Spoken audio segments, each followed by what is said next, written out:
Hey YouTubers, I'm all grody and ugly today, but you obviously don't watch my videos for my looks, so therefore, oh well.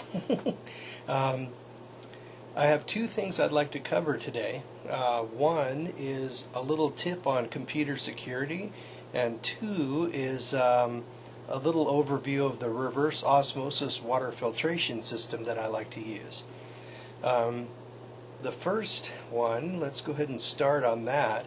I don't know if everybody does this. A lot of people aren't really computer savvy, and a lot of people are, but what I do is that I take one precaution when I'm surfing the internet. I don't generally activate private browsing or anything like that, but I do take the precaution of only being signed in to websites that I am currently viewing, right? For example, if I'm on YouTube, right, I will watch my YouTube videos, shut the browser off, start the whole browser up again when I want to surf something else, like do banking or check my email. And during those times, I am signed into those sites. Facebook, same thing. But when I'm done with Facebook, shut the browser off, restart, and whenever you sign in, I don't click the little box that says would you like to stay or remain signed in at all times, because what that does is that leaves a cookie on your in your Windows folder, and what that does is that any website that you travel to can tell who you are on Facebook, or what your YouTube ID is, or whatever. Now, granted, if anybody really cared, if any kind of organization like government or business, which is generally the same thing these days anyway, but if either of them decided to really concentrate on you as an individual, of course they could find out all this stuff, right? But if they're just in general data absorption mode and they want to find out more about everybody, why make it easy for them? For example, I will sign into YouTube right now. Now, I've had this keyboard for several decades. What I do to sign into a website, I have shortcuts, right? Now, the whole thing is really bare because I had to reload my image the other day, yesterday in fact. But what I do is I have a shortcut to YouTube right here, and basically you can go to Properties, and under Shortcut Key you can set up a keyboard shortcut for like any of the F keys, or a Control D or whatever you want, or a Control Y for YouTube or something, or is it Function? I'm not sure which. I just use the F keys, right? But anyway, I chose F8, and then as you can see on the keyboard, I have it marked as YouTube. I used whiteout tape, and then just wrote it on there.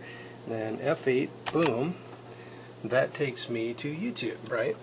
Now, as you can see, there's my YouTube ID, and of course my password. And then under this thing here where it says sign in, it says stay signed in. If you click that, right, then from then on, no matter how many times you close or open your browser, all all of your travels through the internet, you will leave little YouTube footprints, and whatever website is configured to absorb that information or record it, we'll be able to say find out who you are on YouTube and Facebook, and put all that stuff together in the big dossier, which they package up and sell to other corporations and spammers and government data collectors and just tons of stuff. And I figure, why give them that information? So when I sign in, I always sign in this instance, and I do not click the Stay Signed In button no matter what website I'm on. So as I go through the internet, I don't leave little footprints telling what bank I'm signed in on, and what my real name is, and what my YouTube ID is, or any of my other websites that I go to. You know, I basically just stay signed out of everything, and then I go through my internet, and then I just don't leave a big bunch of information for anybody to spam me with, or use for any purpose that they want. You know, that's the computer tip. Don't leave little footprints of your identity throughout the internet if you don't have to. Why? Why should you? You know, just for the convenience of going directly to a web page that you usually go to and be signed in instantly. Instead, it would take you to the little sign in page like I was just on. And then how hard is it to hit the enter button on the keyboard to log in and then go through whatever it is on your website? So I highly recommend that you stay signed out of everything and then just be logged in on whatever site you are on. Then after you're done with that, shut the browser off, start it back up again a few seconds later, then go surf on whatever other website you're going to. So that's tip one. Second tip is water. This is the weekend for me, so I do a little maintenance and whatnot, and what I'm currently doing is changing the filters on my reverse osmosis water filtration system. Now, I highly recommend these things. Here's my new filters, by the way. I highly recommend these things because it's so convenient. I mean, it's just easy as can be. You have the little spigot right here, and you can fill it up and make pasta, or cook rice, fill it up, make your coffee every day, and then all the time, and since it's so easy, all that time, whenever you use water, if you're going to drink that water or cook with it, it's fluoride free, or practically fluoride free. For example, here's my little water meter measuring parts per million, and the battery is a little bit run down, so and I've got more in my storage, but I don't want to really dig it out right now. But you can see this is distilled water right here. It is reading 1.2 parts per million. A million molecules of water, and then 1.2 of something else. This is my reverse osmosis water filtration with the old filters, because I haven't installed them yet, and we got 12.5 parts per million, and that's pretty darn good. It's just 10 times more than of something than distilled water. I mean, you're talking water that has been boiled and condensed, and very little of anything, maybe a little bit of plastic residue, is causing it to be 1.1. Anyway, then, since the batteries are dead, this thing isn't reading very well. 1,900 parts per million flashed, and then it went to a a thing saying that it's practically off the scale in contamination. So that might not be a battery issue. It might be just that this water has so much stuff in it that it's off the scale on my meter. So basically 1.2 parts per million for distilled, 12 parts per million for reverse osmosis filtered water, which I drink and make coffee with and all that good stuff. Then tap water, about 2,000 parts per million. Now basically these units here, let me turn on my DeWalt light here. These units are pretty darn cool, and they're not expensive at all. I mean, they're like $300 or something. This is a pure water brand, and it consists of two heavy charcoal filters which filter the big stuff out. Then on top you have a reverse osmosis membrane, which is kind of complicated. I'll explain how that works in a second. But it does the final filtering, and then it pumps that water into this storage tank with a big rubber diaphragm in it, and it's got nitrogen on the other side, and it pressurizes it to the municipal water supply pressure, and then you can get it out of the tap right here.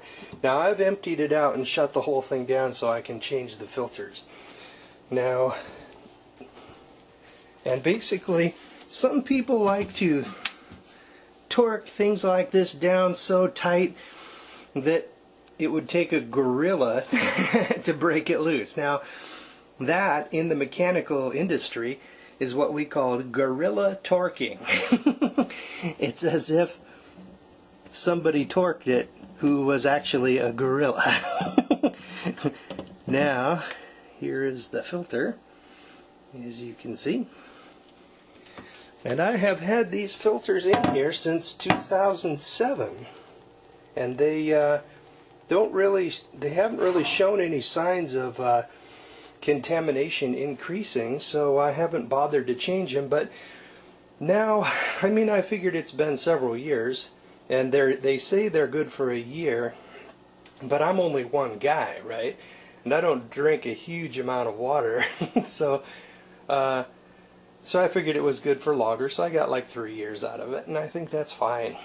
So, and then of course when I screw them in until it contacts, then I do maybe another half a turn. There's no point in just cranking that bastard down so tight it's ridiculous. You'll just break something. We have that problem. I have that problem as a mechanic. Sometimes people get a little over exuberant on torquing things. Now, with this reverse osmosis filter system, you got the two big charcoal filters. These are conventional filters. And they, of course, the water goes in one side, and then there's like a media here, kind of like an oil filter. And then, of course, it comes out there and then goes in there, and then goes in and then out the top. And then when it comes out the top, it goes into that reverse osmosis membrane, right? It's a, I'm not sure what the design is, but basically it pressurizes the filter, I mean this membrane, to like municipal water pressure, and then water has a tendency, it basically goes through a little device, right?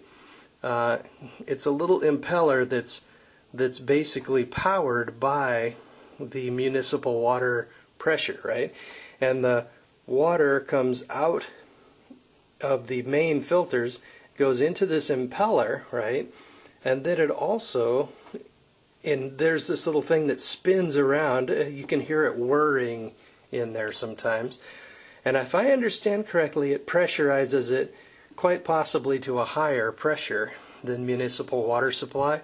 And then on the other side, it's got an evacuation tube which just runs straight into the drains of the sink, right? and then basically water comes in at high pressure, then it goes through the membrane, and then only a certain amount can get out, and so basically the pressure is higher here, and then and at that time then the outside of this filter is enclosed, and then the polymer, it basically has little holes in it that are small enough to let water molecules squeeze out, and then it sort of sweats water, right? And when that happens, these little tiny holes, basically water comes through, and then it comes out, and it's slowly pressurized to near or around municipal water pressure, and then it goes down into the water tank, right? And then out of the water tank it goes up to the spigot. And then I got my little handle there. And I bet this would improve the resale value of my condo, because when I do leave, I plan on leaving it installed, and I'll label it reverse osmosis water filtration, you know. Well, anyway, this would be all well and good. You wouldn't even need this drain thing, except for one problem. Water, when it comes out of here, there are bigger things in it, like fluoride molecules and big pieces of maybe, I don't know, asbestos or salts or chlorine, fluorine, and you've got of course you can might even have some bacteria maybe getting through here, although the microns on these filters are pretty small. Most of the bacteria probably ends up stuck in here. Well, anyway, if that stuff continued to accumulate in here, eventually it would clog up these little pores, and then the thing would no longer provide water, right? It would just be plugged. But some genius came up with the way they do this. They pressurize this, water sweats out, and then a percentage of that water squeezes out and goes into the drain, wasting water, sure. You get like probably 2 or 3, maybe 1/3 of the water that is through this whole system you actually end up drinking, and the rest is just sort of flushed out to keep the impurities that would otherwise be stuck in your filter. It gets rid of those things, basically. So that is my diesel mechanic understanding of how a reverse osmosis water filtration system works, off the top of my head without looking anything up. Now, if you want more technical explanations, I'm sure that you could easily find them. Just Google, how does a reverse osmosis water filtration system work? You know, with a little question mark. And I'm certain that you would be able to find much documentation. So anyway, now I'm going to change my filters. I just thought I'd keep you a little apprised on this. So basically, distilled water 1.2 parts per million, reverse osmosis filtration about 12 parts per million. This one is off the scale practically, about 2,000 parts per million. So if you want to drink that, help yourself, go right ahead, but it can't be good for you. Fluoride, chlorine, bacteria, probably hormones and other kinds of crazy stuff, whatever they want to stick in the water. Hey, let's put this in the water. Maybe that'll make them all calm, and then they won't worry about the economy. Go right ahead, be my guest. But for me, I'm going to drink that. Okay, that's about it. Later.